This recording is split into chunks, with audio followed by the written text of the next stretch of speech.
And here we go. What is up, everybody? Welcome back to Stocks About the Numbers, and we're doing an update on one of our favorite stocks that, of course, raged today, hit new highs, continues after hours on some big positive news. Name of that company, SoundHound AI Incorporated, ticker symbol SOUN, listed here on the Nasdaq. Stock closed 13 and a third, up over 3 points. 31 and a third% after hours, 13 and three quarters right now, technically a new high. It was hit today, 1374. Right now, the stock's technically above that.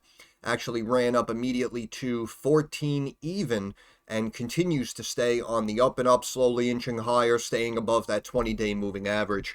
And obviously, if we pull back a one-year chart, kaboom! So again, this stock was down here hanging out in the low twos. It dropped to sub two over here, $1.50, and then it pulls back to $1.60.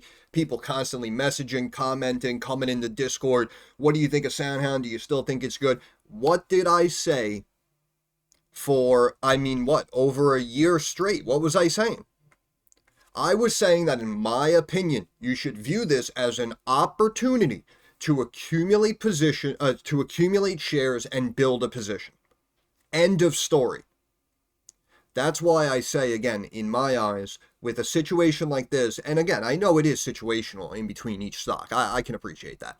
But again, in my opinion, I saw the writing on the wall. I saw the long-term growth that was on the horizon. I saw what they were bringing to the table and how I felt and I predicted the other businesses were going to react to this technology. And that is consistently and steadily coming to fruition here, basically since we originally looked at the stock. So obviously we had a lot of people, even, what was it? Yeah, it was like 10, 12 days ago now. You can see we ran up and we got right to that top trend line and ended up closing at 830, basically right at that trend line. So we had a bunch of people who took profits because we thought we were kind of going to see like a little sell-off now back into the sevens, maybe the high sixes here to this trend line. And we can see that the stock continued up. It wanted this fib, right? Hit a high the next day, 887. This fib, this is a one-year chart, by the way. Top fib right here, 884. So it wanted that fib. And then you can see we had the pullback, retest that next fib level, and then kaboom, we're off to the races. Now, technically, again, the stock getting above this top line resistance. Again, this is all-time resistance trend line that's drawn out here.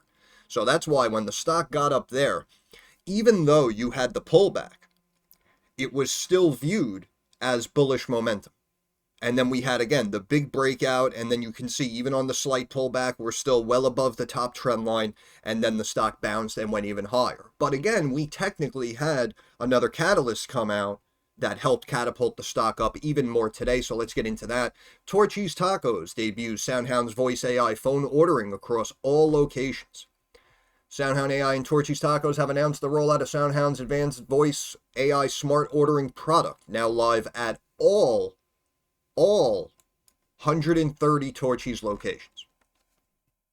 SoundHound global leader, Torchy's Tacos, the cult favorite taco chain known for its, quote, damn good tacos, have announced the rollout of SoundHound's advanced voice AI smart ordering product, now live at all 130 Torchy's locations. SoundHound's smart ordering product has been trained on the entirety of Torchy's Tacos menu, enabling it to understand even the most customized orders, from the classic trailer park taco to the green chili queso. Customers simply speak naturally as they would to another person, and the system will recognize orders instantly and accurately. What did I tell you? Right? I'll hit you with that Robert De Niro. What did I tell you? I told you that once they roll it out and it's shown to be efficient, free up other employees, extra time to do other tasks, and once they see that it's accurate and it actually works, the word is going to spread. Other restaurants, drive-thrus are going to start tapping SoundHound, and they're going to start jumping on board as well. And you're literally seeing that consistently come out on the news of this company. Voice AI ordering capability manages 100% of incoming calls, including handling multiple calls and orders simultaneously. It not only takes food orders, but also answers common questions about menu items, specials, store hours, and allergen information. letting Torchy's team members focus on preparing fresh, delicious tacos and providing excellent in-store service, right? So now they're freed up to do other things, and they speak about, oh, giving the customer, the best experience. So there you go, right? Quote, at Torchy's Tacos, we want our guests to have the best experience. What I just said. Every time they engage with the brand. Partnering with SoundHound and using their smart ordering system, we are able to give our guests another way to easily order our food. We know that they'll get an easy-to-use option that ensures their orders are accurate, done on time, and they get the service they have come to expect from us. And it allows our team to be more efficient, so we can elevate the total guest experience. As we continue to scale our AI-powered restaurant solutions, we have seen the impact that they have in redefining how restaurants engage with their customers, adding an entirely new layer of convenience and efficiency. We're excited to work with Torchy's Tacos to transform how guests order and experience their meals from the first call to the first bite. SoundHound's recent customer study shows that nearly 80% of regular diners in the U.S. believe that AI voice assistants will handle most food ordering in the next few years. The company's voice AI solutions are already deployed in over 10,000 restaurant locations, with solutions for phone, drive-thru, kiosk, headset, and other devices. SoundHound's phone ordering technology has processed over 100 million interactions already. Think about that. With restaurant customers, including hundreds of millions of dollars worth of food orders. And it was all done accurately and efficiently. About Torchy's Tacos, okay, beautiful. And people were talking about the potential big squeeze that we could see in SoundHound. And we saw that initially. Again, it was back here, middle of February going into March, when the news came out that NVIDIA had a small stake in SoundHound. That helped pump everything up. But again, I still say, at the same time during that article, we also saw SoftBank shift their assets out of something, I believe it was Big C, and they rolled it into SoundHound. And that's why, again, it's unfortunate because NVIDIA, we know, is just, I guess, the lone star of the market. So anything they do, anything they touch, everyone always reacts positively. And believe me, I understand. But also, to see the big institutional money shift into a smaller, up-and-coming, small-cap player like this, that's why, in my opinion, that's what made me so confident as well. But again, we've been watching this one for a while, and of course, as it begins to break out, and when we got the news of NVIDIA, then all of a sudden it got on everyone's radar. Now everyone's talking about this recent breakout. And like we say, Johnny come latelys, right? Johnny come lately. We were like all the way back here somewhere, back in early 23 or something. I don't know. We can go and check the channel, but I was doing updates almost every single month or any time news came out on SoundHound. And I was saying the whole time, in my opinion, I would be building a position if I could. Unfortunately, I couldn't. But I was saying, in my opinion, I would be building a position. I would be accumulating every share I could. Because the short term, in my eyes, didn't matter. It was about this long term. But again, we're potentially squeezing up now. We still technically have a decent short float. Again, we know this isn't updated, to the minute or whatnot, but we can see we're back up here in almost 14. Well, technically it hit 14. But perhaps the bottom, nope, it wouldn't even be there. What's the top of this candle? 1490. Close at 1498. So a potential squeeze up to even 15.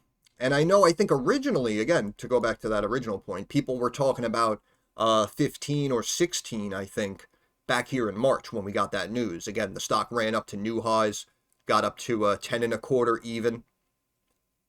And that's why, as this thing started popping up and breaking above the trend lines, people were saying, we're squeezing. There's still a decent amount of the float shorted. The stock's going to go up. We're looking for $15, $16.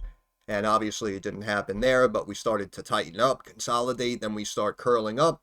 And now we have big volume coming in just over the last month or so. And of course, we consistently get good news. Again, Torchy's Tacos.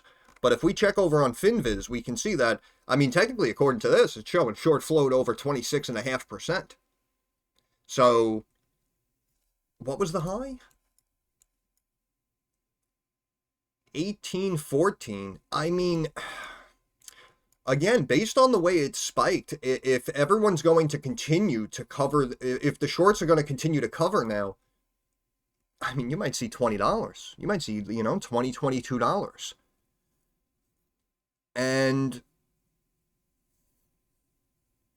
I do think that's possible. I do, and it's unfortunate too, because a part of me believed that it would actually pop up and break out and get back to $10 once it tested this resistance level. But I mean, listen, we can't cry over spilled milk, and I'm only talking about this because we had a handful of people in the Discord mention that, around this trend line, that's when they sold, they made good profits.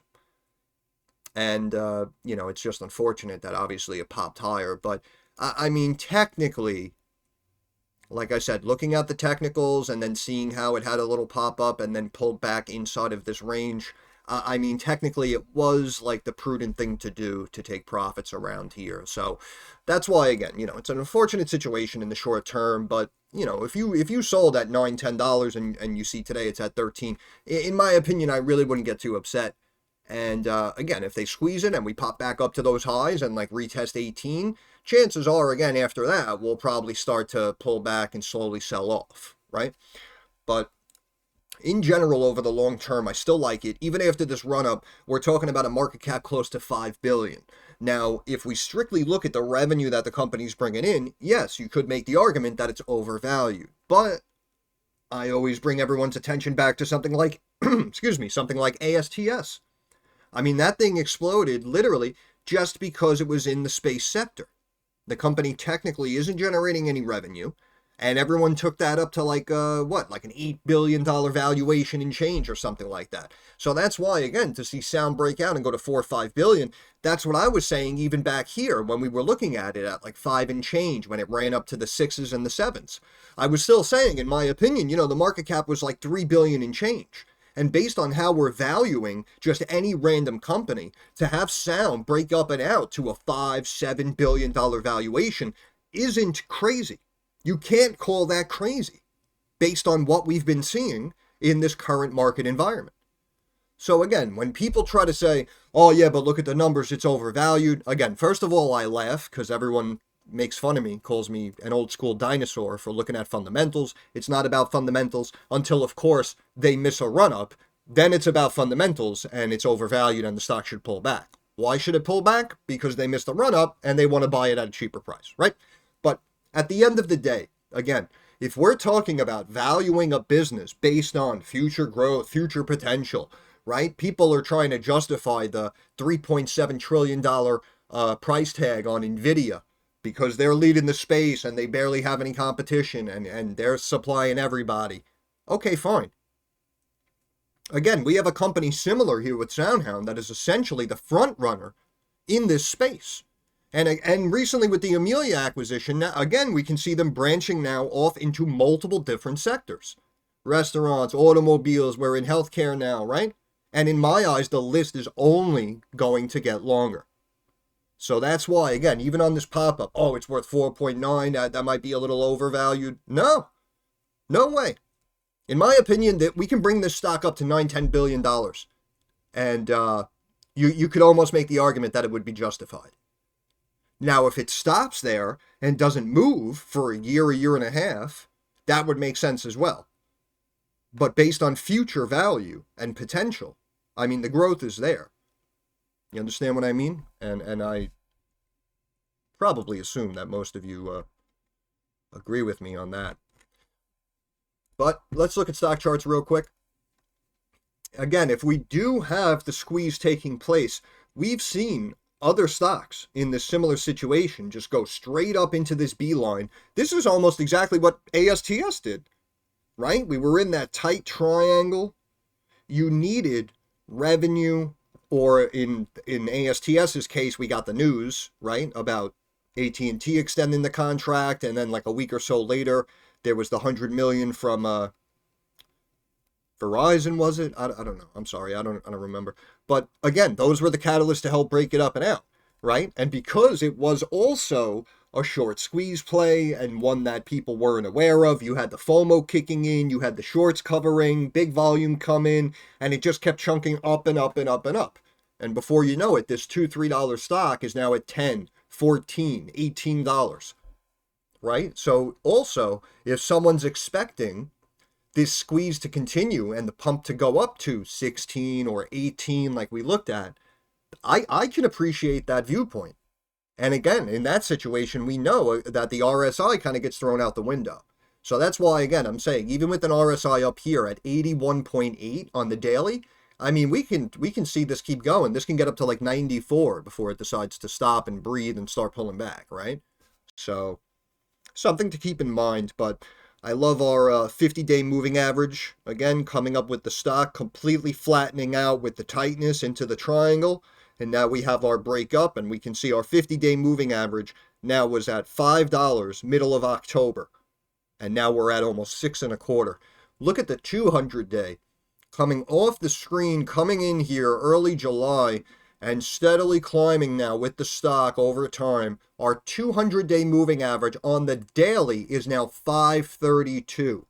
Remember, we used to look at these moving averages, and we would make the just the awareness argument that we could have a pullback and retest these levels. And, the stock was at 580 and we could have pulled back to 4 or 372 or something, right? We were looking at those lower levels.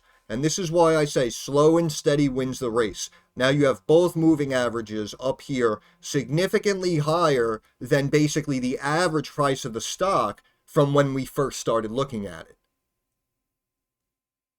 So, looking really good in my eyes. MACD going off the screen here. Let's check the weekly.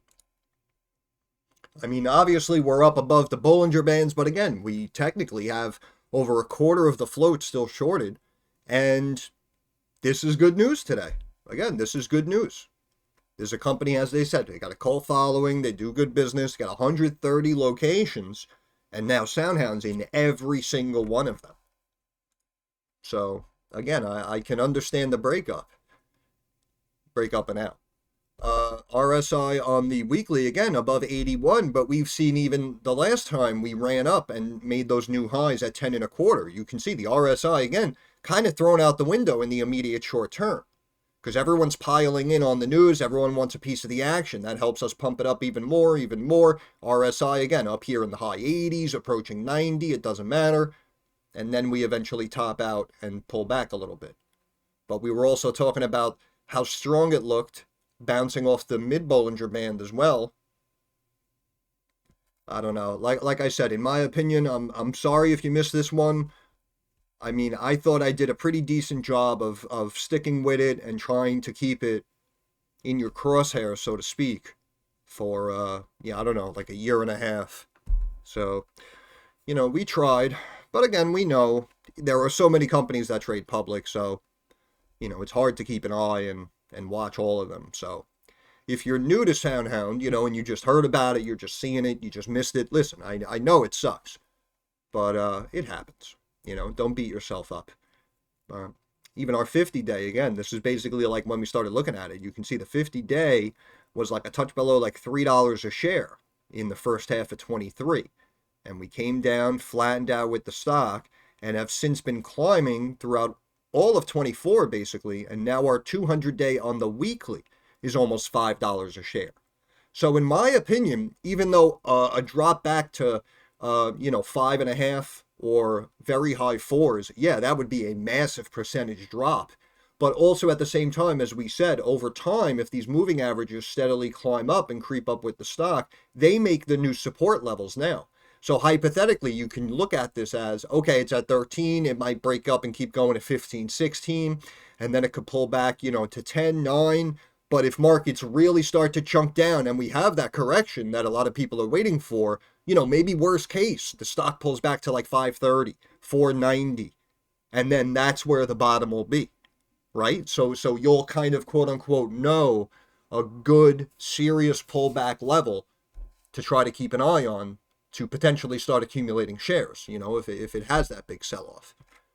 But let's look at the pivot points real quick. I'll let you go.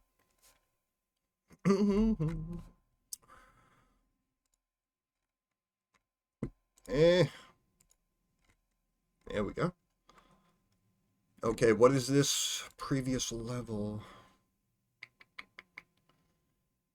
Yeah, technically we're above last year's second resistance level, as you see here, looking like about 1303 maybe, plus or minus a couple of cents on my screen.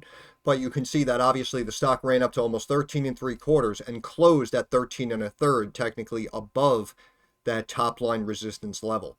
So we could maybe quiet down and just like remain flat or drop like 10-20 cents tomorrow and then catapult higher.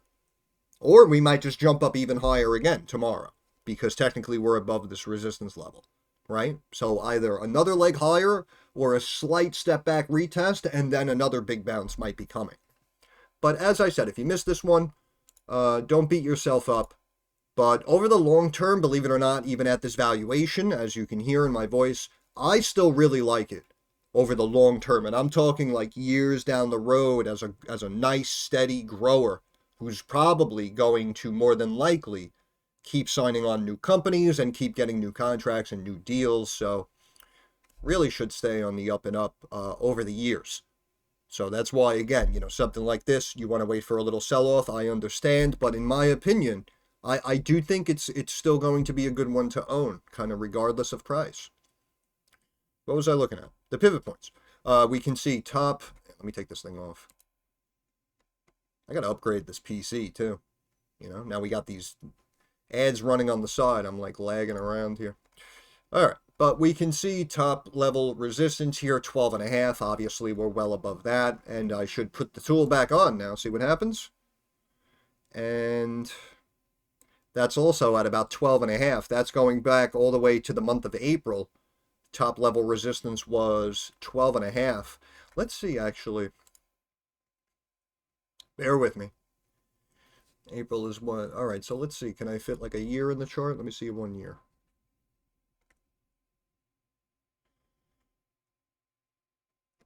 Yeah, I don't know. PC, there we go. PC's running slow right now. But we could see, yeah, that was back in April, 12.5. Yeah, I was looking to see on this run up to 10 if the top level resistance ran up to like 13 and change or something, but it didn't. We can see we were still down there at about 12. All right. So, again, either another leg up or a slight pullback retest, and, then we take the next leg higher. But technically, really good news for SoundHound. Congratulations to all shareholders. And based on the attention that we gave this one on the channel, I am just very glad that it's, working out very well for everybody. And obviously, anytime you bought the stock after you watch one of our videos, you're obviously up pretty big. So congratulations to you, and I'll end it there. Once again, this is Stocks by the Numbers. I want to thank you for stopping by. If you have any questions, comments, or concerns, please drop it down in the comments section. I'm usually pretty quick to reply. Thumbs up algorithm helps me get more eyes on the channel, and of course, subscribe to the channel. That is our handshake agreement. That is how you help me help you. But of course, more importantly, moving forward, like I always say, I understand that markets are rocky, they're volatile, and they are very uncertain. So I want to wish all of you success. I hope everyone makes a couple of dollars. Thank you for your time. Have a good day.